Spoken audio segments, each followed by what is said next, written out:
பத்திரிகையில் தலையங்கள் கிடையாது ஞாயிற்றுக்கிழமை அப்படிங்கனால. அதனால் இந்த பகுதியில் உங்களுடைய விருப்ப செய்தி நீங்கள் பகிர்ந்துக்கலாம். உங்களுடைய செய்தி குறிப்பாக மிகச்சிறந்த பாடகர் திரு யேசுதாஸ் அவர்கள் பெண்கள் ஜீன்ஸ் அணிவதை பற்றி ஒரு தனியார் நிறுவனத்தை ஒரு நிகழ்ச்சியில் கலந்து கொள்ளும் பொழுது தன் கருத்தை அணிவதற்கு எதிரான ஒரு கருத்தை குறிப்பிட்டுள்ளார்.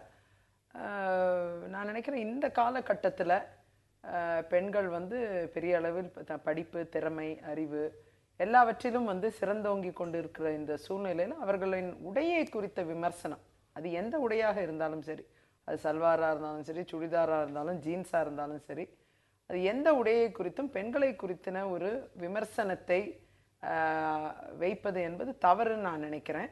இன்னைக்கு காலகட்டத்தில் குறிப்பாக பெண்கள் அதை விரும்புவதில்லை. அதை நாம் நன்றாக பார்க்க முடிகிறது. சட்டமன்றத்தில், தமிழக சட்டப்பேரவையில் கூட ஒரு முறை அது போன்ற சுடிதார் அணிவதை குறித்து ஒரு விமர்சனம் ஒரு சட்டப்பேரவை உறுப்பினர் முன்வைத்த பொழுது அதற்கு நம் தமிழக மீதில் அது என்னவோ அதை பற்றி ஒரு ஸ்ட்ராங்காக இது பண்ணலை. ஆனால் அந்த சட்டம், வேஷ்டி பற்றின ஒரு சட்டம் கொண்டு வந்தப்போ அதில் இதர இந்திய பாரம்பரிய உடைகள் என்று இடம்பெற்றிருந்தது. ஆகையால் என்னை பொறுத்தவரை எந்த உடையாக இருந்தாலும் பெண்கள் குறிப்பாக அணியக்கூடிய உடை, ஏன்னா அவர்களுக்கு உடை என்பது ஒரு பெரிய அங்கீகாரமாகவும் ஒரு நம்பிக்கையாகவும் இருக்கு. ஜீன்ஸும் கூட இல்ல, அது இந்த சுடிதாருக்கு நான் சொன்னது அதுக்கே விமர்சனம் பண்றாங்க. அந்த அதெல்லாம் தாண்டி இப்ப அந்த விமர்சனங்களே பண்ணக்கூடாதுங்கிறேன் நான். பெண்கள் ஒரு அவங்களோட உடை என்பது அவர்களுக்கு முதலாவது, ஒரு பெண் என்ற முறையில் எனக்கு நல்லா தெரியும், அவங்களோட உடை, அவர்களுடைய பாவனை, அந்த ட்ரெஸ் பண்ணுற விதம் எல்லாமே அவர்களுக்கு ஒரு கான்ஃபிடென்ஸ், நம்பிக்கையை கொடுக்கக்கூடிய ஒன்று, ஒரு அங்கீகாரத்தை கொடுக்கக்கூடிய ஒன்று. இன்றைக்கு ஆள் பாதி ஆடை பாதி என்ற ஒரு காலம் இது. அப்படி இருக்கும் பொழுது எல்லாவற்றிலும் தங்களை முன்னிலைப்படுத்திக் கொள்ள வேண்டும் என்பதற்காக பெண்கள் இந்த உடை நாகரிகத்தை ஃபாலோ பண்றாங்க, அப்படி விருப்பமாக ஃபாலோ பண்றாங்க.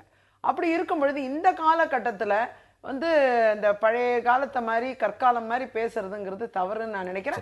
பெண்களுக்கு எதிரான ஒரு விஷயத்தை செஞ்சா அதை கண்டிக்கிறதுனால தப்பே கிடையாதுன்னு நான் நினைக்கிறேன்.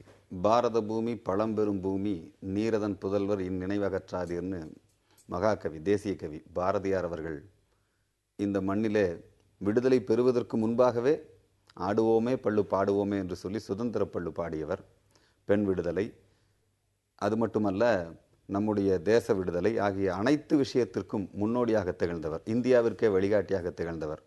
அப்படிப்பட்ட மகாகவி பாரதியார் மீது பெரும் ஈடுபாடு கொண்டு உத்தரகண்ட் மாநிலத்திலே நாடாளுமன்ற உறுப்பினராக இருக்கக்கூடிய பாரதிய ஜனதா கட்சியினுடைய எம்பி தருண் விஜய், அவர் ஆர்கனைசர் பத்திரிகையினுடைய ஆசிரியராக இருந்திருக்கிறார். சிறு வயதிலிருந்தே ஆர்எஸ்எஸ் பேர் இயக்கத்தில் இருந்தவர்.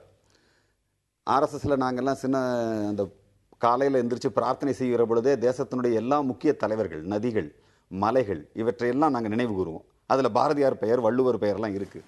ஆகவே தான் தருண் விஜய் இயற்கையிலேயே வள்ளுவர் மீதும் திருக்குறளை தேசிய நூலாக அறிவிக்கணும்னு சொல்லியிருக்காரு. தமிழ் மொழியின் மீதும் மிகப்பெரிய ஈடுபாடு கொண்டவராக இருந்து தமிழ் மொழி வட மாநிலங்களிலே கற்றுத்தரப்பட வேண்டும் என்றெல்லாம் பேசி வருகிறார், எழுதி வருகிறார்.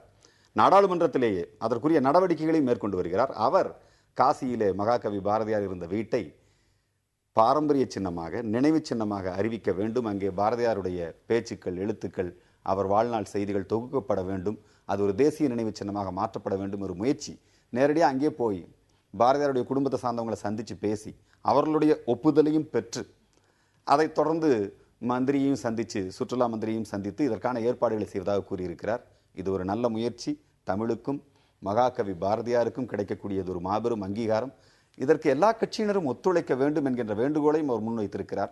குறிப்பாக தமிழகத்தில் இருக்கக்கூடிய அனைத்து அரசியல் கட்சியினர், இலக்கியவாதிகள், பாரதி பக்தர்கள் எல்லோரும் இத்தகைய ஒரு முயற்சியை மேற்கொள்ள வேண்டும். இது நம்முடைய தமிழுக்கும் நம்முடைய தேசியத்திற்கும் இருக்கக்கூடிய ஒரு மிகப்பெரிய கௌரவம்.